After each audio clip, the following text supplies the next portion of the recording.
Hi Ellen, thank you for joining me today for our me. Women in Leadership series. You're welcome. Could you introduce yourself and give us some insight into your experience so far? Yep, so I'm Ellen Watson-Hicks. I'm a Chief Risk and Compliance Officer currently. I've been, over the past 25 years, I've sort of had a career of two halves, if you like. So I'm, by qualification, by background, I'm an accountant, and I spent up until about 2011 doing financial accounting or management accounting roles. And then I had an opportunity to move into a risk role, which I did, and I've continued along that path through various roles and organisations to now be a CRCO. Very good. What interested you about risk then to first move into that? Because you were qualified and very good at what you did, so where did that come from? I think it was one of those just sort of serendipitous opportunities that I was a finance business partner at the time, working with various stakeholders in the organisation and doing cost allocations and trying to really understand desk level profitability. And at the time, risk technology was getting quite expensive because there were sort of farms of servers performing all these calculations.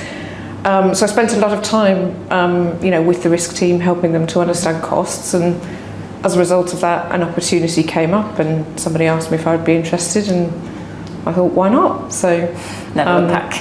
never went back. I just really enjoy it. Yeah, good. And what is it about your role now within Railpen that really kind of grasps your attention or keeps you intrigued in the role that you do? I think I'm never bored. There's always something going on, whether that's a regulatory change, some sort of change agenda internally. People think that the world of pensions is a bit sedate or perhaps a bit boring, and it couldn't be. I haven't worked at Railpen yet. It couldn't be less so, and it's a really fascinating world. I think what I find particularly appealing about it is the sort of the social purpose, because at the end of all of this are real people, members, pensioners, and for me, I think that's it's just an industry that I've become quite fascinated by and really enjoy. Yeah. Very good. And navigating away from what you've done traditionally in your earlier career and then into the likes of Railpen and very fast paced, as some people may not appreciate. Talk us through how you navigated those kind of changes. I think to an extent things change all the time. Yeah. I really agree with the expression that if you want things to stay the same, you're going to have to change. So the regulatory environment changes pretty much constantly, and so there's always something. The trick is to try and get ahead of it and to horizon scan so that you know to the best of your ability what's coming, and you can have a plan to kind of navigate that from a resource perspective, and you can try and understand what emerging risks there are to achievement of strategic goals.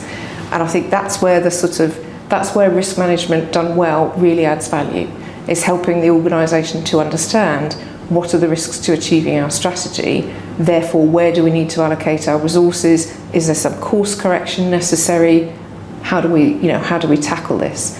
And sometimes those changes will be sprung upon you very quickly, other times there will be years of consultation on things, but then it suddenly becomes implemented, and you've got to sort of think on your feet to get things done. But I think particularly with our, with my organisation, we've got lots of different moving parts, and sometimes you'll know regulations don't, sometimes there are square pegs that need to go into round holes, and so it's sort of thinking about how do you achieve that. But there's always a way. Yeah. I always say there's always a solution. Yeah. So you just have to work it out, look for it. So. Yeah. Good. And then in your career, clearly you're in the role of CRCO now. Testament to you. What would you say have been maybe the key successes that have really helped you to achieve where you are today? If you could draw upon that earlier career. I think in my early career, when I was a doer rather than a leader. Yeah. I think there were a lot of opportunities that came from regulatory change. I think that's just sort of been a feature of my entire They've paved the way for career. you, Yeah. So when when there is a regulatory change, or you need to sort of act quickly to respond to something, or it's not clear what you need to do, there was an opportunity there for me to sort of carve out a bit of a space and look for solutions to get things done. And I think that was how I was able to sort of carve out a reputation as a doer and a person who got things done. And then sort of decided that actually, I'd like to make a step up into leadership and, take the difficult step of sort of leaving behind all the things that and you're very used to having your hands all over, and, make sure that you can effectively sort of delegate all of those things and empower the people that are going to deliver them for you.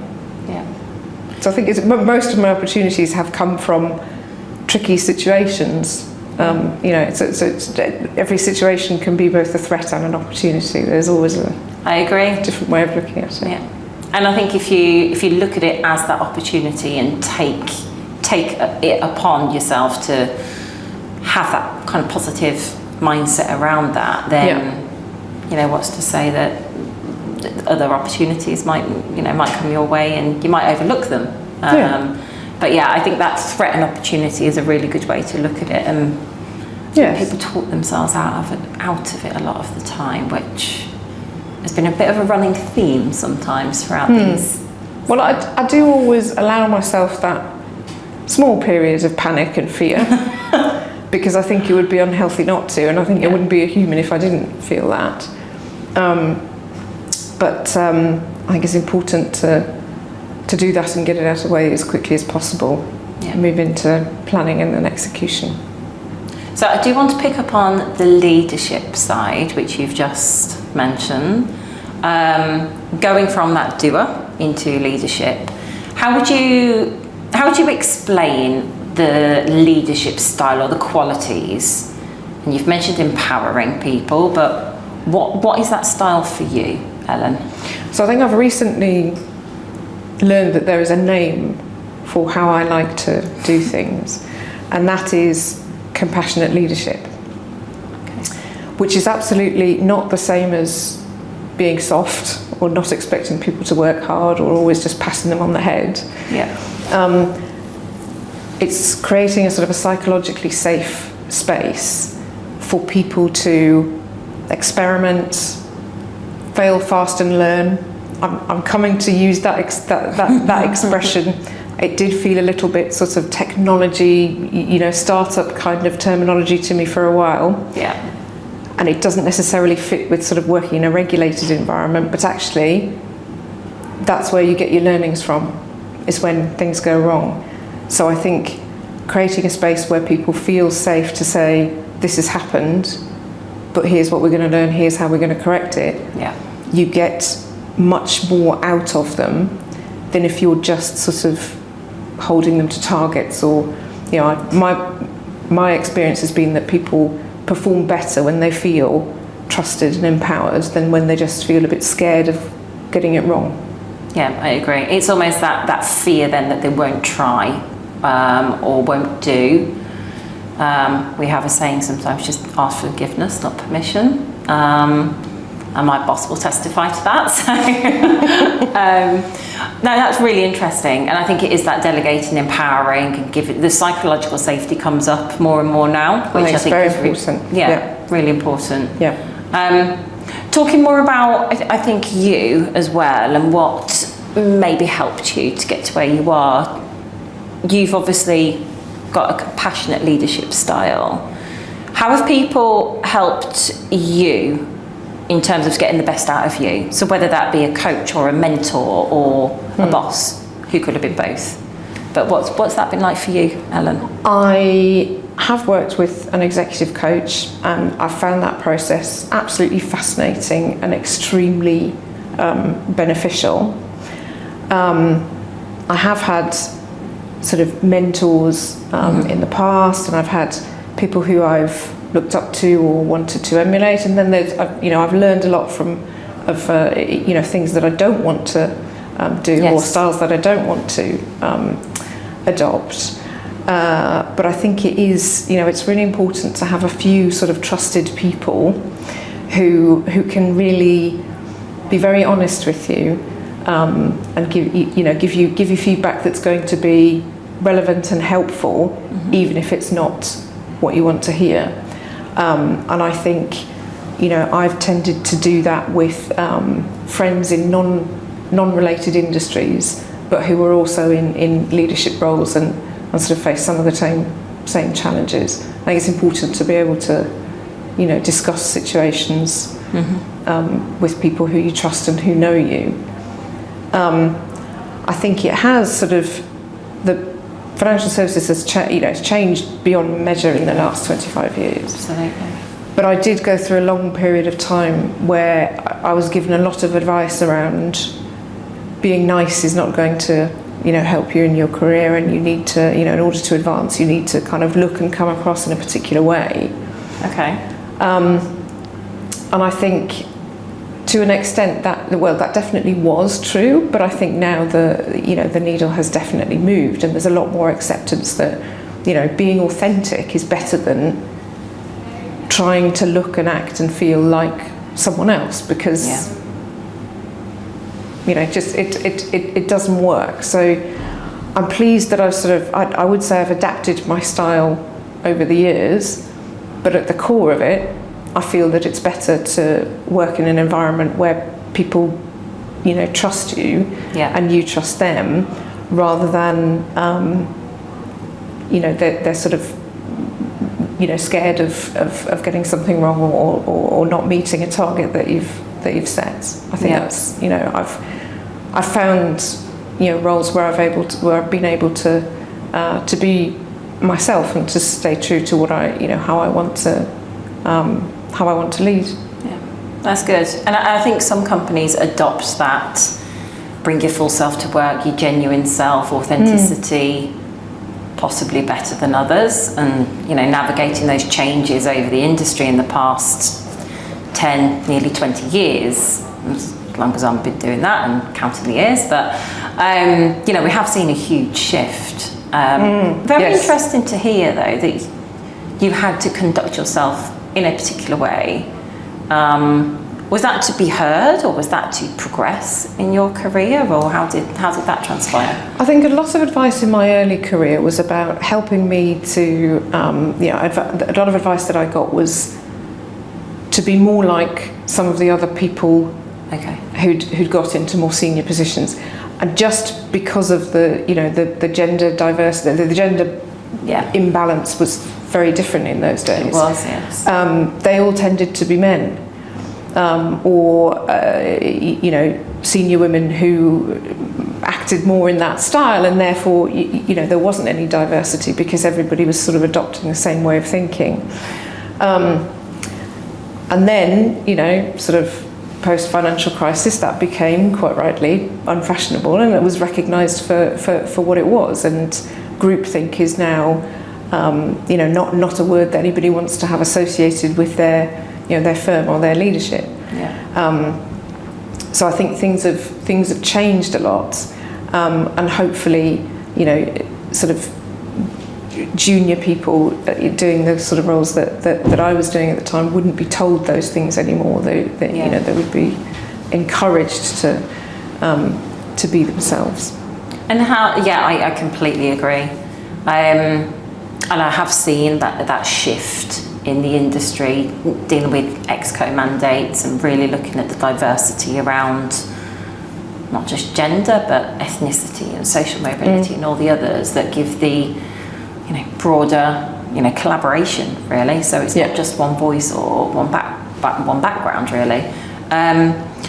I did want to ask a little bit about, so you've obviously experienced that in your career. How do you tackle some of that maybe now in Railpen, or what's your stance on that ED&I kind of policy, ensuring that you do have the diversity around? So within Railpen, we take that agenda very seriously, and we do the sort of staff surveys and those sorts of things, and ask people about, a couple of questions around, do you feel that this is an important agenda? Do you feel that, your voice is heard at work, no matter, what your background or your characteristics are?